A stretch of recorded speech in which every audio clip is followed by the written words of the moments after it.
Within the ASEAN region, looking at the boundary, the distances, and the developments, I deepen my focus on the Philippines, realizing that even as a part of the organization,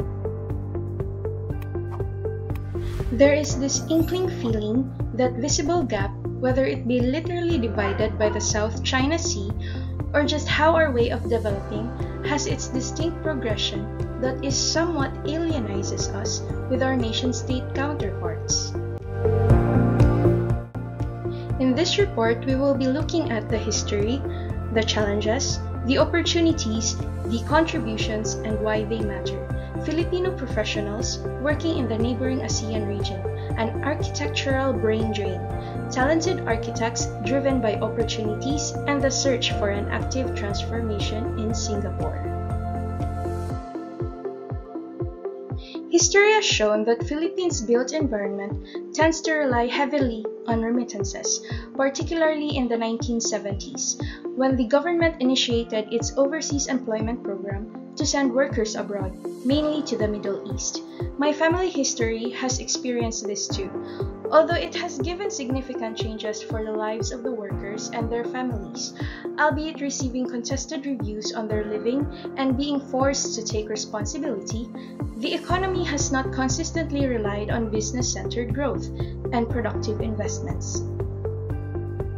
Our agenda, historical factor, and economic imperative, challenges, licensing wall, the housing paradox, a space for their escape, and opportunities and contributions.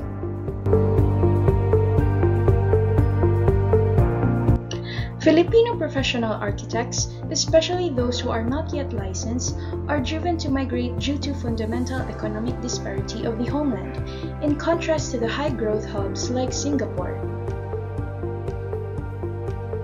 Most families in the Philippines, especially in the middle-class brackets, are leaning on traditional progress, taking a professional track that achieve a designatory platform that can be leveraged in competing in a corporate setting, or a proud act of boasting the achievement within relatives, friends, and neighbors as well. A brief comment on this topic, we turn to architect Lawrence Balbez, UAP. He is a Filipino architect with international experience from his time in Singapore, as he shares his thoughts and experiences from working abroad. In 2008, I had the plan to pursue a working experience abroad. Yes, it is one of the reasons that helped me decide in pursuing a job overseas because of the a bit low salary here in the region. However, I did plan to seek jobs in the metro cities, either Davao, Cebu, or Manila, which is a bit the salary is a bit higher.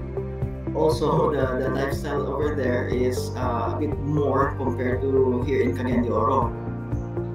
But there was another opportunity. I had a relative who's also working in Singapore, and it was also a big factor wherein I made a final decision that just go straight further in Singapore because of the a better chance of working experience. Unfortunately, I do not have any BIM knowledge or skill because the very nature of my job is more into construction drawings and detailing.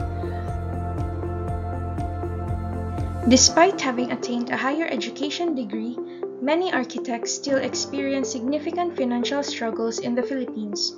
The starting salary for a licensed architect in the Philippines often averages between 18,000 to 30,000 monthly. This income barely covers daily necessities and mandatory government deduction, such as SSS, PhilHealth, Pag-ibig, and income tax.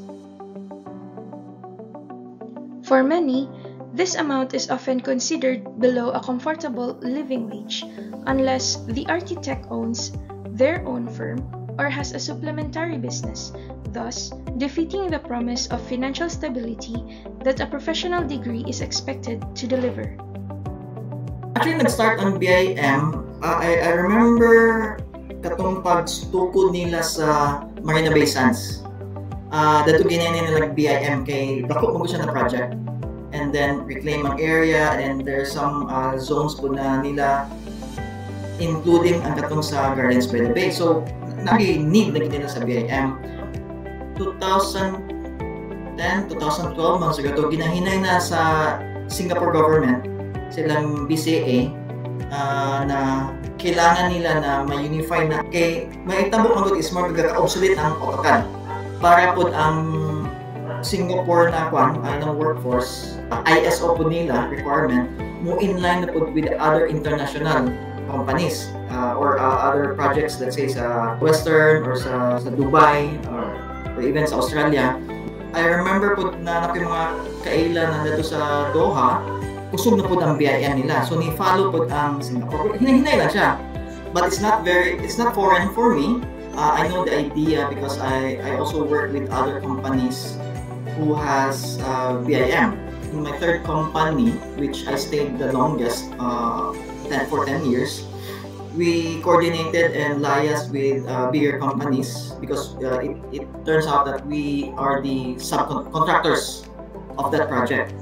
So we studied and then tried to understand the BIM language in handling complex and larger projects. A quicker way of sharing information with your documents, drawings, specifications in projects that are large scale.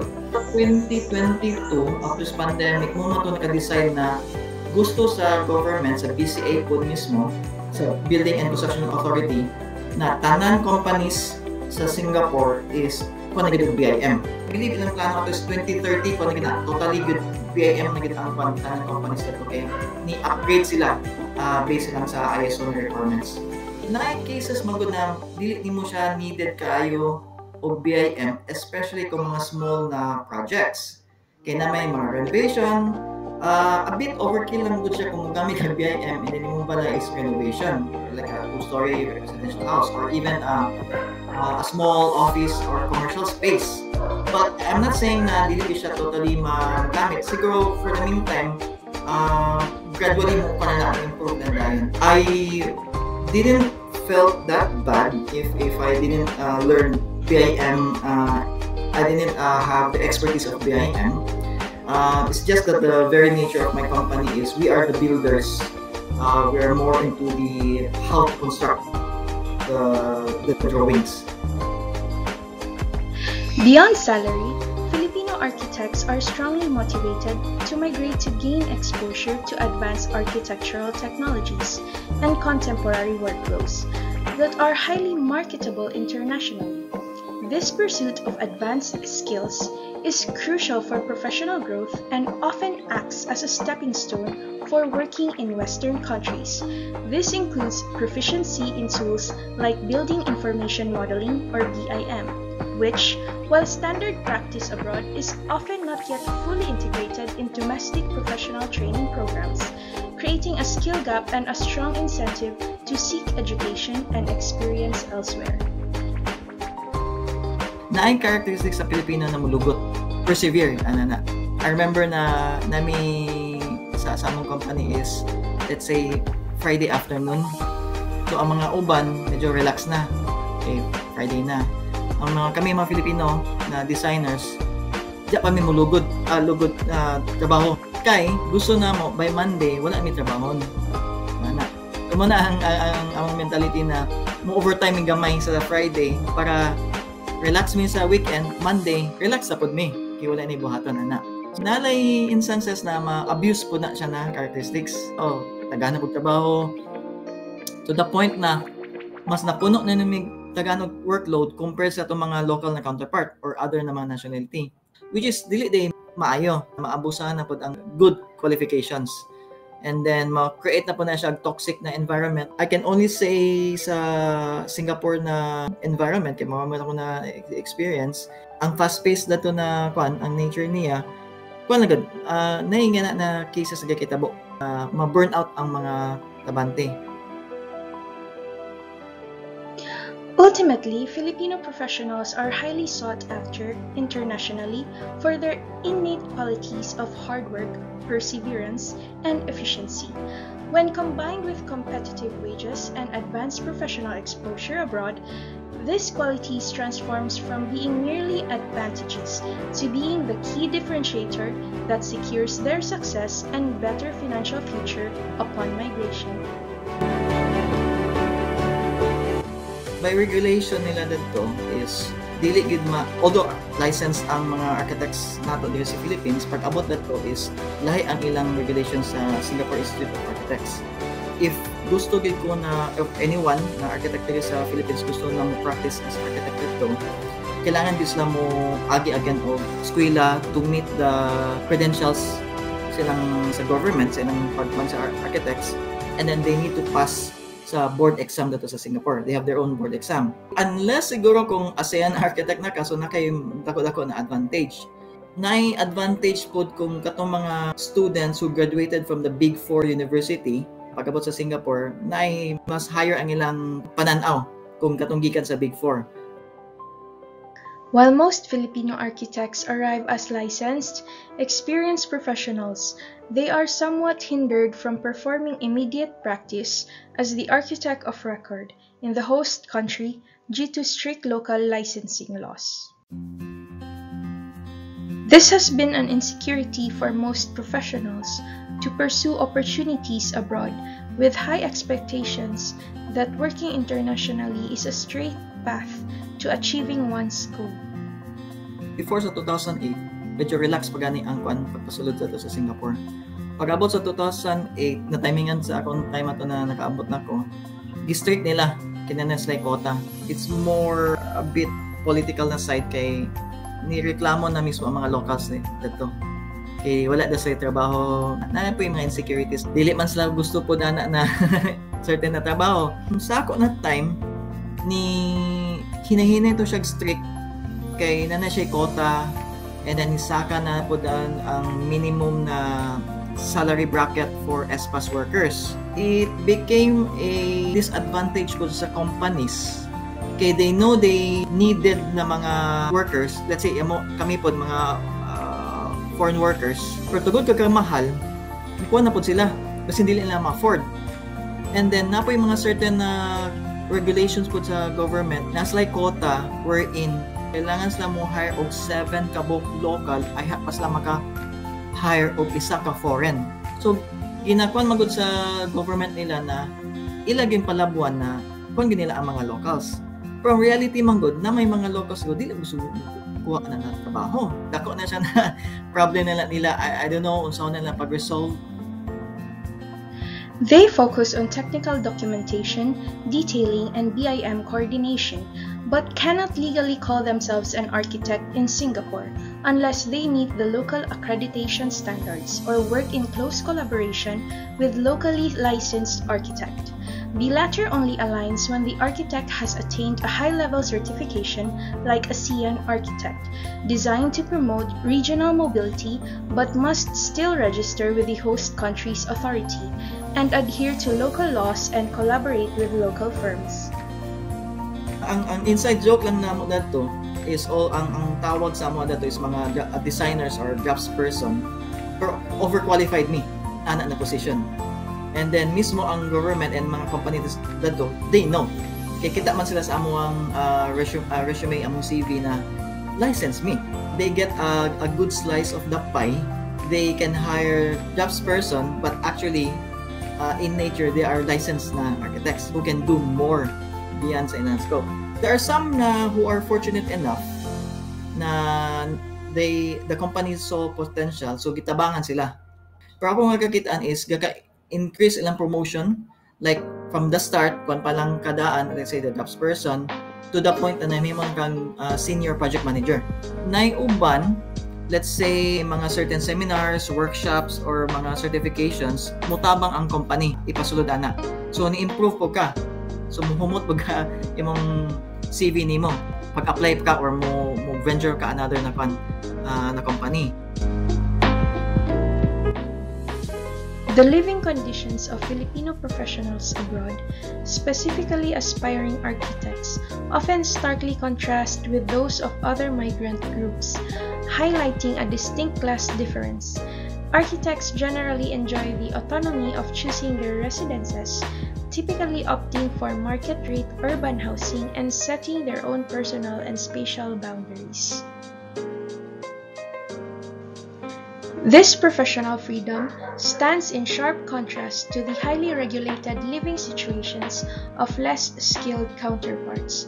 The construction laborers are often relegated to designated dormitories, temporarily centralized quarters designed to meet basic standardized spatial requirements, offering minimal personal choice. The domestic workers face the most restrictive conditions, typically subjected to a mandatory live-in room. They are confined to private domestic spaces where their privacy is minimal and their living area is frequently vague and poorly defined, merging their work and professional life without clear boundaries. This disparity underscores how professional designation directly translates into greater agency and improved quality of life in the overseas environment. Despite the limitations, the Filipino professional diaspora contributes significantly to the quality and efficiency of the host country's environment. They introduce and normalize advanced digital design and computation skills, which have been a demand and a necessity for Singapore's complex and a large-scale urban development projects. Through their participation in the global firms and cross-border accredited collaboration, they have raised the overall capacity of the region's design community, bringing international expertise to local projects. From another perspective, Singapore faces issues related to obtaining work permits, which should have been required for legal employment. Finding work without proper screening and a work pass is illegal and can lead to severe penalties, including deportation for both the worker and the employer. Working without a valid work pass is illegal and can result in fines, revocation of the pass, and being barred from future work in Singapore. For 2010, na mato sa Singapore as a tourist or visiting, pero actually din manarbaho. Ang kana lang mga application naman good is more on panana. I think there is a immigration sa tuwa. Kina check nila for against kanama trafficking. Muna na ang isa sa ilang mga objectives sa ato dito sa Philippines na gina-check nila daan ay ka pa sa gawas. Pero ang pamangod is kung ato lang kada to sa Singapore as a tourist and then nakakita di ka, nagsuroy ka, nakakita ka na hiring, pwede ka mag-hire. I think karon na magud na panahon is medyo nanay kwan sa immigration, so medyo strict ang kwan nila implementation. And early 2000 dali kayo ang kwan na to. Kaya ato na time needed gid ang mga foreign workers na to help build sa ilang country. The good thing about sa Singapore na government is they're very transparent and dili gid sila sa corruption.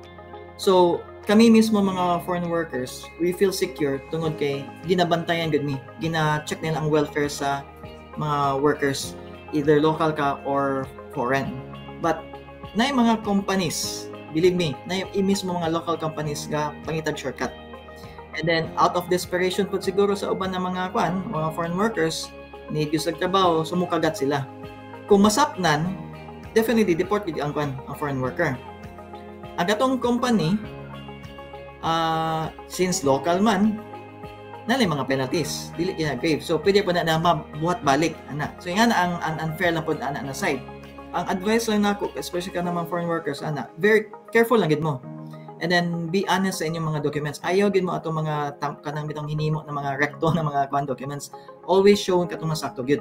Mismo ang government, MOM, Ministry of Manpower, strict gid na sila, gabantay gid na sila kay mismo naanggon sila image na gid na project na transparent sila, walay graft and corruption na agency. So why does it matter? The experience of a Filipino professional architect living and working in Singapore matters profoundly because it places the ethical mandate for human dignity squarely within the design process itself. Architecture, by its conceptual nature, dictates the quality of life for all inhabitants, from a built family house to a complex skyscraper accommodating diversified users and even overall urban planning development.